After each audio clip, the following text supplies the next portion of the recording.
c'est bon non dama lay poser benn question. non bul ma poser question est-ce que man maay dem di utal Idrissa Seck représentant. maa ngi rapport élection présidentielle 2012. waaw Souleymane Ndéné qui est un ami man maa ko woo sama téléphone qui était avec Wade.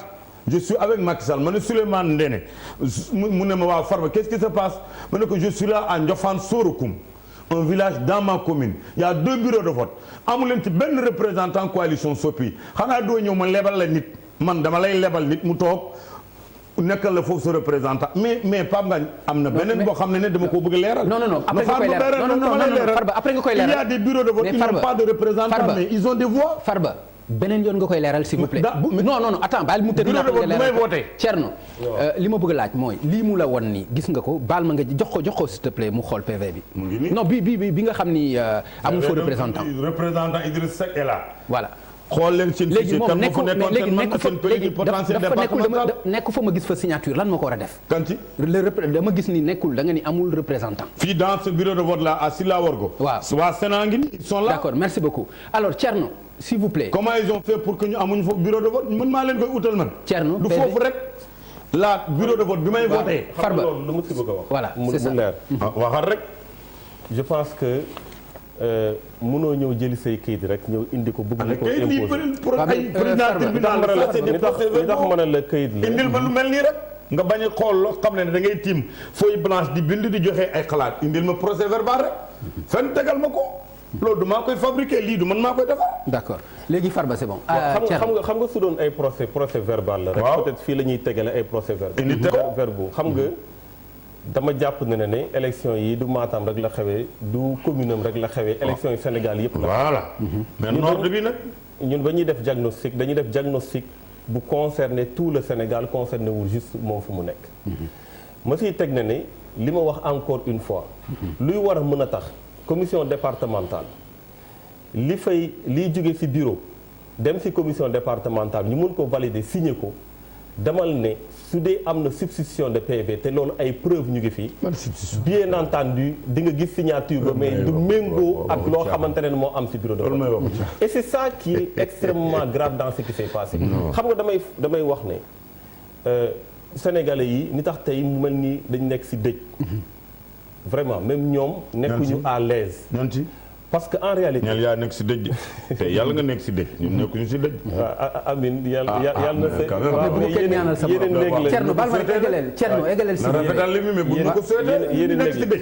alors dama ne Sénégal actuellement mu ngi mel ni xool ko ci suñu kanam dañ nekk ci dëj maanaam dañu am naqar. yow yaa nekk ci dëj. ndaxte sooy xool même ñoom ci seen bopp xam nañ ne yenn résultats yi amul sens. parce que de toutes les façons. baax na di nga xam ne ndax am na sens wala amul sens. waaw mais Farba yow da ngay déglu nag. déedéet loolu sama waa ji di prester serment di nga xam ne ndax résultat yi am na sens wala amul sens da ngay déglu soo bëggee débat quoi vraiment. alors donc ñoom ci seen bopp xam nañ loolu. xëy na li may bëgg a wax foofu mu leer. mooy que ne bu ñu fàttali ne élection yi du woon rek Macky Sall contre Idy 2019. voilà du woon rek Macky Sall contre Ousmane Sonko du woon rek Macky Sall contre Madické Niang wala Macky Sall contre Issa Sall. 5 candidats la woon. tey su dee 4 candidats yëpp nga xamante ne ku si ne da doon wuti au même titre que les autres ñu ñëw au même résultat def les mêmes constats gis na ne effectivement dafa am loo xamante ne dañ ko def ci campagne dañ ko def ci élection yi te méngoowul ak lu sénégalais yi wax dama ne loolu du benn nit moo ko wax du benn coalition moo ko wax du ñaari coalition ñeenti coalition yëpp ñoo toog wax ñoom rek ñoo génn ay résultats yoo xamante kenn xamul fan lañ ko jëlee même sénégalais yoo xamante ne ñu ngi doon déglu rajo di déglu télé tendance yi ñu doon gis toujours cumul bu ñu doon def léegi les magistrats nag mooy fexe les magistrats ba dem deuxième tour non loolu c'est clair mu nekkoon fexe ba dem deuxième tour après da ngay jël sa parole grand da ngay wax li nga bëgg wax yëpp tendance yi ñu doon jàpp toujours réflexe bu ñu doon am mooy suñu waxee Macky Sall nga def cumul opposition bi da ngay gis ne lii deuxième tour bi leer na tey jii nii pourquoi mu am surprise parce que la commission nationale bi suy jot dafay jot parce que soo waxee magistrat mais moom li mu wax nii tendance la aussi te tendance bu lourde la li mu wax nii non xaaral ma ñëw rek Thierno aussi lii nii c'est officiel lii lañ mën a gis officiel lii lañ mën teg xam loxo aussi PV bu officiel loolu laa la wax encore une fois damal ne dafa am ñu génne PV yi yow nekk ci commission départementale yi waaw commission départementale yëpp nga génne seen PV nga def boole ko dajale ko ñu wax ne moom la candidat yi di am moo ëpp fuuf loo xamante ne mooy suffrage valablement exprimé. donc ça veut dire que ne diggante bureau de vote bi. ba commission départementale bi. foofu la njuuj njaaj yi am. donc loolu c'est une preuve très claire et très palpable. léegi ci li ma ko wax léegi ndax am nga ci lu leer maanaam ay xale yu ndaw ñu gis. ñuy voté gis nañu ko ci internet bi ndax ci ci yooyu nga sukkandiku wala da nga ci am lu la leer. non xale yi ñu gis ci kii xam nga nag man damay wax lu ma leer. xale yi ñu gis ñuy voté. xaw ma nan la demee. voilà d'accord non mais dafal nànk rek ñun on reste quand même objectif. xaw ma exactement nan la demee. mais li ma bëgg a wax mu leer. mooy que ne mënuñoo ñun accroché. suñu mbir si xale yi wala. parce que lu fi nekk bëri na. c'est bon en terme d'irrégularité. loo xamante ne moo war a mën a tax. Farba yow déggoon naa la nga wax 100% nga gagné Agnam. da nga ci lan moo xewaat. parce que non pas dans la commune des Agnam. nee naa la dañoo moy. benn bureau la am 100% boobu dafa moy bu ma la wóonee fi ay bureau la yoo xam ne 452 voix quand il prend jusqu'à Lumbal Balaji. quand il prend jusqu'à Sinthiou bu mag ça c'est pas dans ma commune c'est dans le département dans l'arrondissement bi ma nekk yooyu su ma la woon fi ay seen PV. da nga yooyu am nga ci ay PV yow. non muy wax ni Agnam am nga fa ay PV Agnam.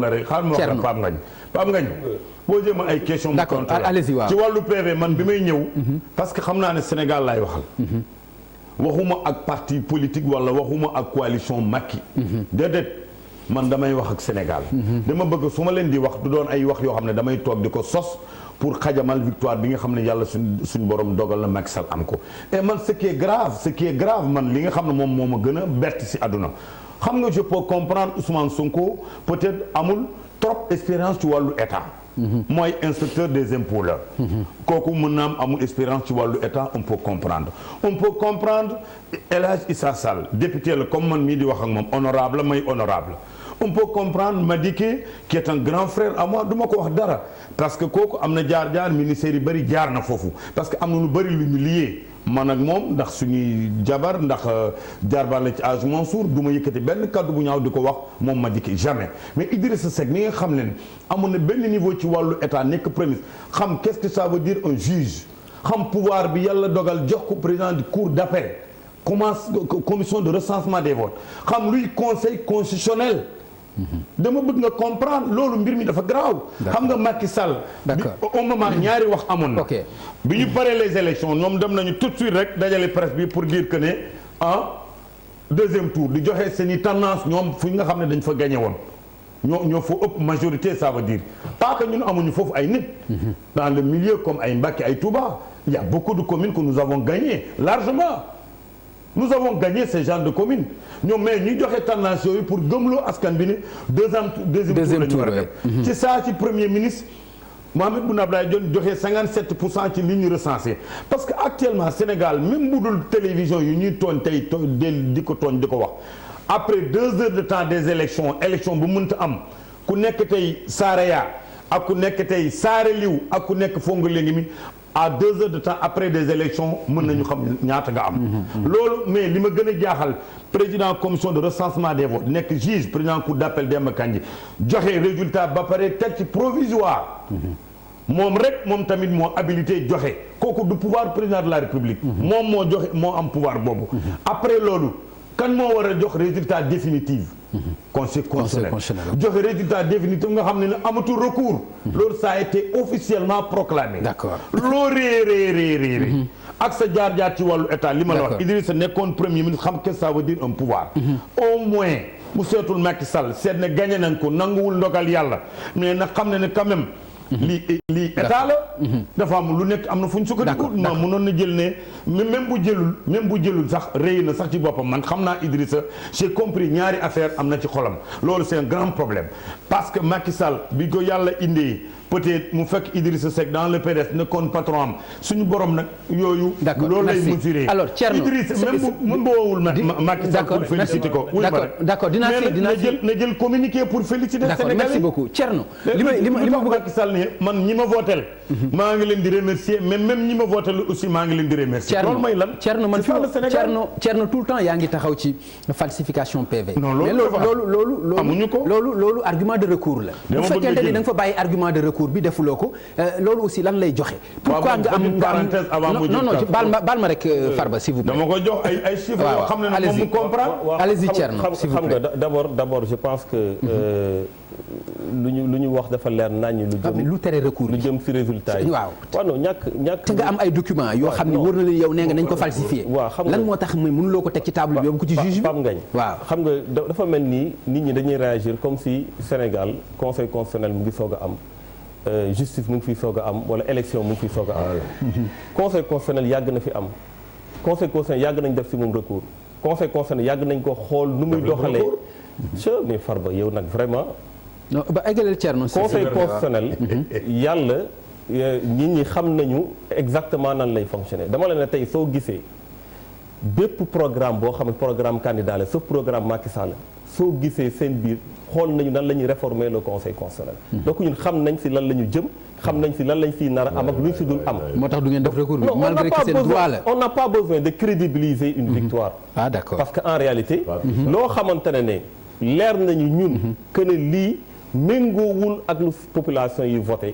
duñ ko accompagner jusqu'à ñu koy jox benn légalité boo xamante ne méngoowul ak loo xamante ne moom la Sénégal. d'accord mais Farba xam nga Thierno da lay déglu booy wax yooyu tam. vraiment da lay déglu bàyyi ko mu eggale rek yooyu tam. xam nga conseil dina ngeen def débat bi yëpp incha allah dama bëgg mu civiliser rek te dina jaar yoon. allez-y Thierno. xam nga conseil constitutionnel. amul problème bu ko nangoo moom laa lay wax léegi. conseil constitutionnel. tey soo xool sax yi fi xew yëpp. en réalité parce que yàggul gis ngeen élection législative yi passé ni mu si dugalee loxoom ba jël même benn pouvoir boo xam ne moo romb pouvoir législateur yi. ne léegi mën nañoo voter beneen façon bu méngoowul ak code électoral bi. effectivement conseil constitutionnel parrainage bii passé. am na outil yoo xamante ne si la àtte nit ñi outil yooyu maîtriser wu ko. mooy logiciel bu ñu ko jox maîtriser wu ko. mooy fichier électoral bu ñu ko jox maîtriser wu ko. donc conseil constitutionnel bu mel noonu. lan mooy war a mën a tax ñuy def recours. loolu mooy bu njëkk bi. ensuite dafa am loo xamante ne différence entre légalité ak légitimité. je pense que Farba nekkoon na député quand même loolu war na fi xam. ba tey kay laa yow mi yaa nekkoon député. mais ba léegi man député laa. xam nga Farba ni tax mën a nekkoon nga député parce que yow doo ñëw xam nga doo ñëw. su yaboo. waaw yow doo ñëw député laa rek. waaw yow doo ñëw mais yow da nga war a delloo sa ndomba tant que doo ñëw. député mooy ku ñu élire rek. déedéet ñëw ak ku ñu ñëw mooy ku ñu élire rek. yow mën nga wax ne bis bu ne da nga daan ñëw. Farba yow bi nga nekkoon député non yow doo ñëw corriger loolu rek après ma continuer di déglu. allez-y Thierno. waaw léegi man député laa yow yaa ko nekkoon nekkatuloo légitimité te xam naa moo la boole nag Idrissa aussi. moo posé problème légitimité bi. parce que en réalité ñun ba ñu defee suñu constat def suñu diagnostic bokk ko ak yeneen candidats yi. xam nañ ne lu ñu bëgg a déclarer méngoowul ak loo xamante ne moom la Sénégalais yi voté. donc ñun dañuy rejeter déjà loo xamante ne moom la ñu bëgg a fësal nit ñi maintenant topp procédure bi ba conseil constitutionnel naan dañuy déposer ay recours pour lan. alors que conseil constitutionnel yàgg nañu wax na ne façon bu ñuy doxalee ñoom ànduñu si te jàpp nañu dañ ko war a réformer. donc loolu c'est une raison très simple buy war a mën a tax ñu ko déposer. Farba moom wax na ko léegi nga ne ko yàlla nañ ci